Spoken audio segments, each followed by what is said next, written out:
CM Revanth రెడ్డిని సన్మానించారు. ఎందుకు అని అంటే తమ ఎంపికకు సహకరించినందుకు అట. ఒకవేళ సహకరించకపోతే కథ వేరే ఉండు, కానీ మొత్తానికి సహకరించినందుకు సీఎంకు కృతజ్ఞతలు తెలిపి శాలువా కప్పిరిగో శాలువా కప్పి పుష్పగుచ్చం ఇచ్చి సీఎం రేవంత్ రెడ్డిని కొనియాడిరు అన్నట్టు. ఎవరెవరు అని అంటే నెంబర్ 1, నెంబర్ 2, నెంబర్ 3 వీళ్ళు ముగ్గురు ఎవరయ్యా అని అంటే గడ్డం ఫ్యామిలీ వాసులు. గడ్డం ఫ్యామిలీ అంటే కుటుంబం, ఒకటే కుటుంబం. ఈయన ఎమ్మెల్యే అయిండు, ఇవాళ ఈయన ఎంపీ అవుతాడు. ఇక కాంగ్రెస్కు కండవాలు కప్పి కాంగ్రెస్ను హక్కున చేర్చుకొని కాంగ్రెస్ పార్టీ నిలబడాలి, కాంగ్రెస్ పార్టీ లేవాలి, కాంగ్రెస్ పార్టీ అడుగున పడ్డది, కాంగ్రెస్ పార్టీ జెండా కింద పడ్డది అని తీసిన కార్యకర్త గుండెలో కత్తుకొని కార్యకర్త ఎవరైతే ఉన్నారో ఈ జెండా రెపరెపలు ఆడాలని చెప్పేసి కష్టపడ్డాడేమో ఆనే ఉన్నాడు.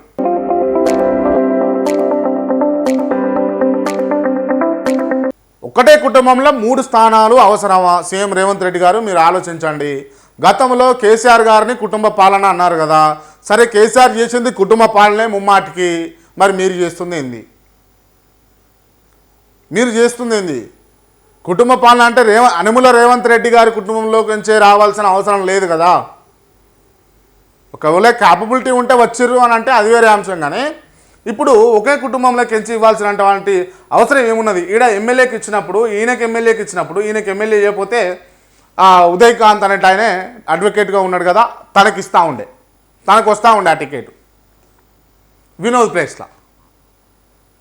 తనకు కాదని చెప్పి పార్టీని నమ్ముకొని పార్టీలో క్యాడర్ని నమ్ముకొని తిరుగుతున్నటువంటి వ్యక్తిని కాదని, సరే సీనియరో లేకపోతే ఇంకోటో మొత్తానికి ఆ గడ్డం ఫ్యామిలీ అనేది కాంగ్రెస్ పార్టీకి చాలా చేసింది అన్న ఉద్దేశంతో మొత్తానికి అన్నదమ్ములకి ఇచ్చిరు, బాగానే ఉంది. మళ్ళీ కొడుకు అవసరమా? 2 ఎమ్మెల్యేలు, 1 ఎంపీ ఒకే కుటుంబం నుంచి కాంగ్రెస్ పార్టీ కోసం ఎన్ని కుటుంబాలు ఆగమైనవో మీరు ఎప్పుడన్నా ఆలోచించారా? కాంగ్రెస్ పార్టీ 10 ఏళ్లలో తెలంగాణ ఇచ్చిన పార్టీ అని చెప్పుకోవడానికి కాంగ్రెస్ పార్టీ ఎన్నికల్లో విఫలమైన తర్వాత నుంచి మొన్న మీరు గెలిచేంత వరకు కూడా కాంగ్రెస్ కార్యకర్తల కుటుంబాలు ఎంత ఆగమైనవో మీకు తెలుసా? ఎంత బాధపడ్డరు, ఎంత వేదన పడ్డరు, ఎంత ఆవేదన వెళ్ళగక్కున్నారో మీకు తెలుసా? అవన్నీ కూడా పక్కన పెట్టి వాళ్ళ ఆవేదనను, వాళ్ళ కష్టాన్ని, వాళ్ళ బాధలను, వాళ్ళ శ్రమను, వాళ్ళ రక్తాన్ని అమ్ముకొని మరి కాంగ్రెస్ పార్టీని అలా నిలబెట్టారు కదా. ఆ నాయకులను కాదని చెప్పేసి మీరు ఒకటే కుటుంబంలోకి ఎంచి ముగ్గురికి ఇవ్వడం సమంజసం ఖాయము అని చెప్పేసి నా అభిప్రాయం. దయచేసి మీరు దీనిపైన ఆలోచించండి. ఎందుకు నేను మిమ్మల్నే మీకే చెప్తా ఉన్నా రేవంత్ రెడ్డి గారు అని అంటే, వాళ్ళు ఏమన్నారు అంటే ఇక్కడ సీఎం రేవంత్ రెడ్డిని సన్మానించి తమ ఎంపికకు సహకరించినందుకు ధన్యవాదాలు చెప్పిరట. అంటే వీళ్ళ ఎంపికకు సహకరించింది మీరే అని చెప్పేసి వాళ్ళే చెప్తున్నారు స్వయంగా. సో దయచేసి ముఖ్యమంత్రి గారు మీరు ఇది గమనించాల్సినటువంటి అంశం. తెలంగాణ ప్రజలు కూడా వ్యతిరేకిస్తారు. అంటే ఇవాళ ఒక విషయం కావచ్చు, ఇంకా ఇటువంటి ఒక 2 అంశాలు తెరపైకి వచ్చినాయంటే కేసీఆర్ కంటే హీనంగా రేవంత్ రెడ్డిని చూస్తారు తెలంగాణ ప్రజలు. చెప్తా ఉన్నాం కదా, మీరు ఒకసారి ఆలోచించండి. ఇది ఆలోచించి కొన్ని నిర్ణయాలు తీసుకునే ముందు అంటే ఆర్థిక కోణాలల్లే కాకుండా ప్రజా కోణాలలో ప్రజలకు ఏదైతే అవసరం ఉంటుందో ఆ కోణాలలో తీసుకుంటే బాగుంటుంది. ప్రతిదీ రాజకీయం చేయాలని చూస్తే ప్రజలు ఏం తెలివి తక్కువ వాళ్ళు కాదు, ప్రజలకేం తెలివి లేకుండా లేరు. ప్రజలకు మీరు తీసుకునే నిర్ణయాలు రాజకీయ కోణంలో తీసుకున్నారా, ప్రజా సంక్షేమం కోసం తీసుకున్నారా అన్నది ముమ్మాటికి వాళ్ళు గమనిస్తారు. వాళ్ళు ఎప్పటికప్పుడు ఫాలో చేస్తూనే ఉంటారు మిమ్మల్ని. మీరు అనుకుంటే అది మీ తప్పుగా చూస్తారు. మాస్కోలో టెర్రర్ అటాక్, 40 మందికి పైగా మృతి, 100 మందికి పైగా గాయాలు. రష్యా రాజధాని మాస్కో సమీపంలో క్రాస్నోగార్స్క్లో టెర్రరిస్టుల దాడికి తెగబడ్డారు. శుక్రవారం రాత్రి క్రోకస్ సిటీ హాల్లో షో జరుగుతుండగా గన్స్తో చొరబడి ఇష్టారీతిన కాల్పులు జరిపారు. బాంబులు విసురుతూ బీభత్సం సృష్టించారు. ఇందులో 40 మందికి పైగా ప్రాణాలు కోల్పోయారు, వందలాది మంది గాయాలు పడ్డారు. పోలీసులు జరిపినటువంటి కాల్పుల్లో 4 టెర్రరిస్టులను హతమయ్యారు. దుండగులు బాంబులు విసరడంతో బిల్డింగ్ అంతా మంటలు వ్యాపించాయని చెప్పేసి వార్తా కథనం చూస్తూ ఉన్నాం. రష్యా రాజధాని మాస్కో సమీపంలో జరిగినటువంటి అంశం ఇగో. జనంపై కాల్పులు జరుపుతున్నటువంటి టెర్రరిస్టులు. ఈ వీడియో చూస్తూ ఉంటే అసలు భయానకం అనిపించింది. పటపట వాళ్ళు కాల్చుకుంటా బాంబులు వేస్తూ ఉంటే.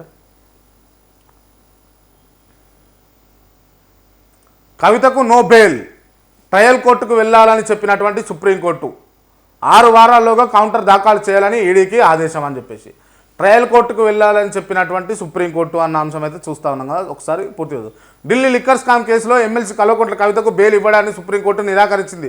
కవిత రాజకీయ వ్యక్తి అయినందున ఆమె పిటిషన్ నేరుగా స్వీకరించలేమని, బెయిల్ ఇవ్వలేమని స్పష్టం చేసింది. ట్రయల్ కోర్టును ఆశ్రయించాలని తేల్చి చెప్పింది. లిక్కర్ స్కామ్ కేసులో ఈడీ తన అరెస్టు చేయడాన్ని, కస్టడీకి తీసుకురావడాన్ని సవాలు చేస్తూ కవిత సోమవారం సుప్రీంకోర్టులో పిటిషన్ వేశారు. సోదాల పేరుతో ఈడీ అధికారులు తనను అక్రమంగా అరెస్టు చేశారని, సిబిఐ స్పెషల్ కోర్టు తనను కస్టడీకి అప్పగించడం రాజ్యాంగ విరుద్ధమని చెప్పేసి పేర్కొంటూ 537 పేజీల పిటిషన్ను ఆమె దాఖలు చేసిరట. దీనిపై శుక్రవారం జస్టిస్ సంజీవ్ ఖన్నా, జస్టిస్ బేలా ఎం త్రివేది, జస్టిస్ సుందరేష్తో కూడినటువంటి ధర్మాసనం విచారించింది. ఈడీ